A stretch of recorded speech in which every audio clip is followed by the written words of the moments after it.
कोणतं बक्षीस मिळालेलं आहे? फ्रीज आणि पैठणी. फ्रीज आणि पैठणी. प्रथम बक्षीस फ्रीज मिळालं. काय नाव आहे तुमचं? रुपाली नंदत काय. कोणते कोणते खेळ खेळले तुम्ही? भरपूर तळ्यात मळ्यात, त्याच्यानंतर ग्लास उलटा ठेवून डोक्यावर चालायचं, डान्स वगैरे करायचं. म्हणजे तुम्ही दोन प्रकारे लकी ठरलात, एक तर खेळातून सुद्धा आणि लकी विनर मध्ये पण सुद्धा.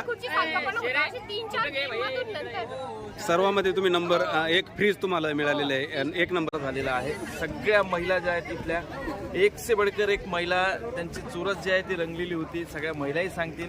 आणि अशा पद्धतीचे गेम्स आपण कंडक्ट केलेले होते की ते गेम तुम्ही कधीच पाहिलेले नसतील किंवा तुम्हाला ते नवीन वाटत असतील. हा, पूर्ण आणि कुठल्याच पद्धतीचं साधन नसताना आपण मागच्या 3 तासापासून या नगरीमध्ये कार्यक्रम केला. सगळ्यात महत्त्वाची गोष्ट, सगळ्या महिला ज्या आहेत जितक्या संख्येने आल्या तितक्याच संख्येने शेवटपर्यंत थांबल्या.